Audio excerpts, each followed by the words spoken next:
So, an atheist YouTuber by the name of Skeptic, who I'm sure a lot of you are aware of, he's pretty popular. He actually used to be a Catholic, interestingly enough. Well, he put out a video. It's supposed to be, I think, one in a series that he's working on, basically on morality. And he comes from the standpoint that morality is subjective, and yet at the same time, he doesn't consider himself a moral nihilist. And his position is quite unique in that he doesn't think that any system of ethics can truly, at the end of the day, be objective. So that includes theistic morality, and that's kind of the topic of the video I'm responding to. He thinks that theistic morality, even given the existence of God, even given the truth of one religious tradition, could not really be objective. And that's kind of why I wanted to respond to his video, because it seems to me that when he is talking about theistic morality, he's really only talking about divine command theory. The idea that moral edicts, moral commands, are essentially just reducible to that which God wills to be good and that which God wills to be bad. I realize that a lot of divine command theorists would be reluctant to accept that kind of simplistic definition, but that seems to be the understanding that Cosmic Skeptic generally has about theistic morality. Now, as a natural law theorist, coming from St. Thomas's theory of natural law, I think this video is a really good opportunity to kind of show how natural law is immune from Cosmic Skeptic's criticism. And it really does allow you to have objective morality in a way that is not just as simple as the edicts of God's will, but is ultimately grounded in the very nature of things and flows from first principles, which I think is a helpful and really enriching way to see morality in relation to reality on a much more deeper and holistic and integrated level. So with that said, let's get into his argument. I think morality is twofold. First, it entails a recognition that some things are good and others are bad. And secondly, and this isn't the same thing, an intuition that we ought to do that which is good and ought not do that which is bad. I actually think that's a fair starting point. Even as a Thomist, the natural law is ultimately predicated upon the precept that, good is to be done and evil is to be avoided. So I think we're pretty good so far. Now, in distinguishing that which is good and evil from our obligation to do that which is good and to avoid that which is evil, I think is true in one respect and false in another. But we'll probably get more into that as the video progresses. Suffice it to say that, in my view, oughts are built into the very nature of the good itself. And this is because nature, on my view, is inherently teleological. That is to say, substances, natural things, by their very nature incline towards certain ends, the realization of which yield to their perfection and hence conform to the good. Thus, to participate in evil would not only be to avoid the good, but to fundamentally contradict one's own nature, because their nature already inclines toward their own perfection, whether they choose to follow that inclination or not. Thus, ought is rooted in the very being of things, and cannot be disentangled from a thing's nature. But more on this later.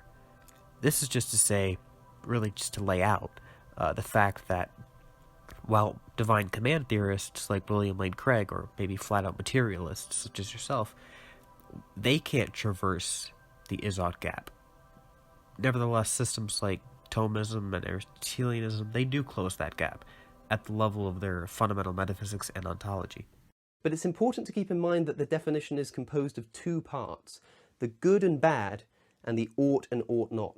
They're not the same thing, and we'll see why this is so important shortly. But now, of course, we run into the problem of defining what we mean by good or bad or ought, since we're using these words in our definition. You might say that these terms need themselves to be independently defined within our broader definition. But the reason I haven't done so is because I believe it's impossible to do so.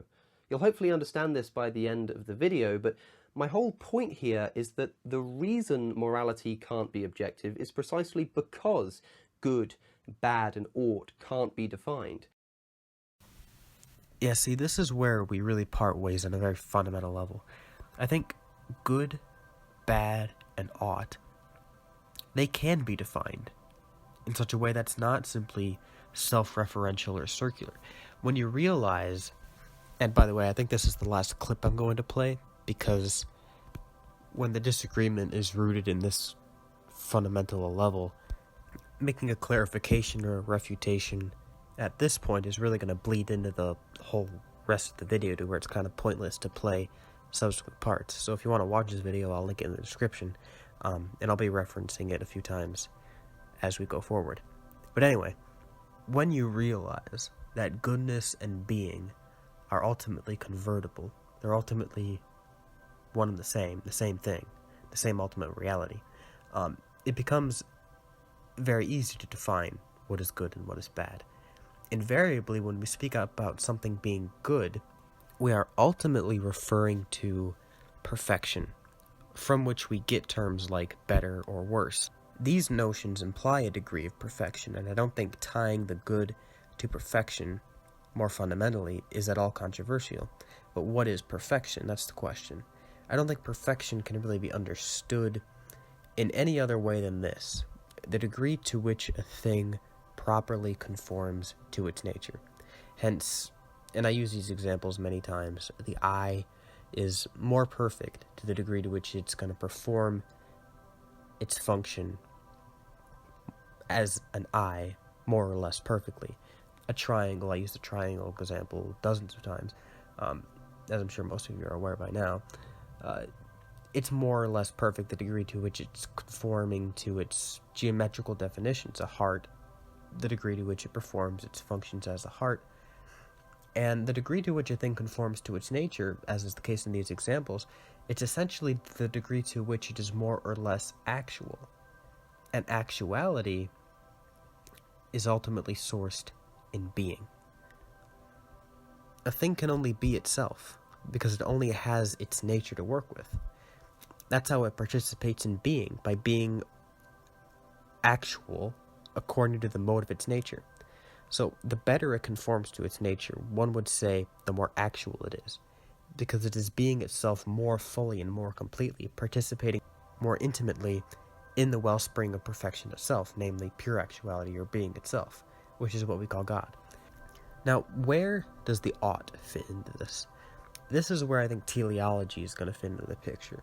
When we talk about a thing conforming to its nature, we aren't just talking about static abstractions. Natural substances have a certain dynamism to them. They have inclinations that flow directly from their nature to be realized for their own perfection. The heart, for example, is not just statically a heart. It has inherent inclinations toward fulfilling a function that flows from its nature, namely to pump blood for the sake of the organism of which it is an inherent part. This function or finality that flows directly from the nature of the heart itself, it's not reducible to the static presence of the heart, but truly springs outward from its nature toward an end to be realized, and thereby find the fulfillment towards which its nature inclines. So, for example, when a dog fulfills its appetite by eating its dinner, this is an instance of the dog procuring for itself its own good. But I would also agree that we wouldn't call this morality, because the dog isn't a rational creature. Nevertheless, ontologically, a dog eating its food, a tree taking its nutrients, an irrational creature exercising, for example, the virtue of prudence, these are all unified as common instantiations of the good, but at different hierarchical levels of the chain of being.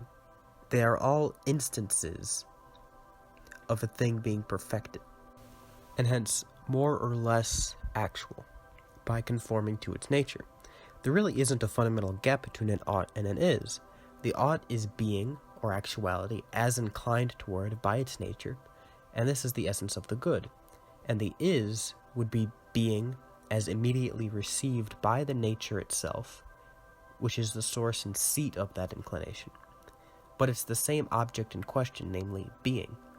It's in this sense that morality truly cannot exist without God, because being itself, pure actuality, is the essence of God on this view. This is what we mean when we use the term God. So God is the true source of morality by being the metaphysical source of goodness itself. Thus, insofar as natural substances participate in being and incline toward their full participation in being, they are really inclining toward their participation in God. Because any finite mode of being or actuality is but a share or a participation in pure actuality, or pure being itself, which is the divine. We can only speak of things being more or less actual if there is a source of actuality itself, which is not limited by a nature that could be more or less actual. Being has to precede any finite manner of being, and it's in this sense that we say that God is truly necessary for morality, because you can't have a finite participation being if there is no unqualified, pure source of being, and hence goodness itself. It's truly objective because we aren't detaching the ought from the is. Ought is truly sourced and grounded in is, and this can only be so because there is that plenitude of being that is the source of a thing's teleological inclinations and hence perfections. These are built into the very nature of things and serve as the basis for their perfections, imparted to them by the wellspring of perfection and goodness itself, pure actuality, the essence of God.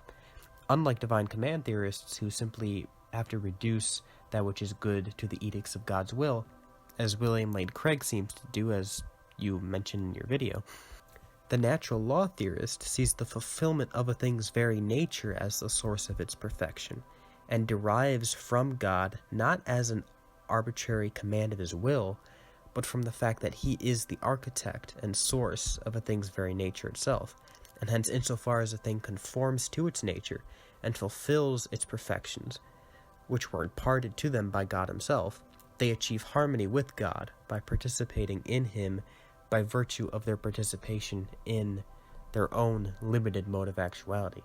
You can't really get any more objective than that.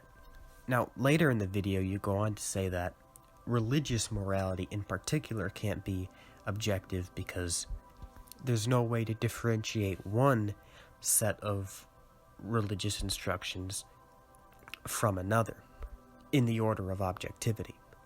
The problem with this kind of argument is that when I say that morality or ethics, when I say that stems from God, I'm not saying it stems from him as the God of divine revelation.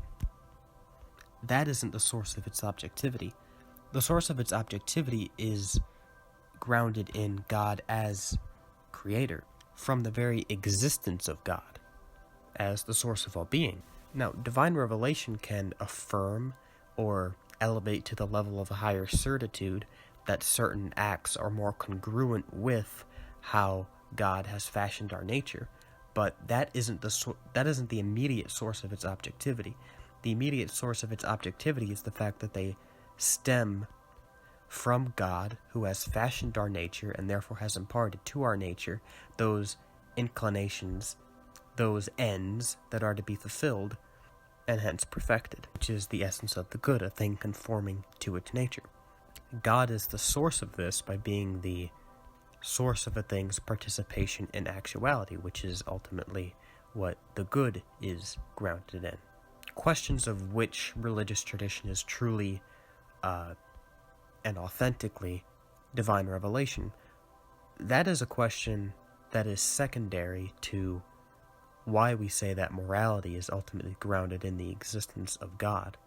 This is a question that's going to be adjudicated by natural theology, not revealed theology. So I think your argument that the diversity of religious traditions somehow negates moral objectivity given God's existence, I don't think that really works.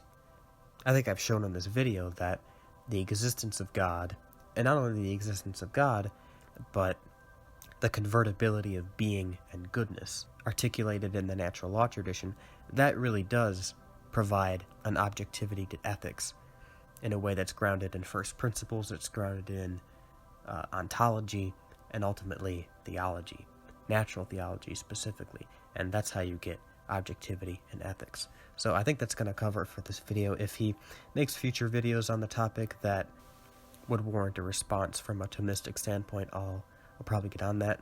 I hope you enjoyed the video. Let me know what you think in the comments. Subscribe if you want to see more upcoming content, and thanks for watching.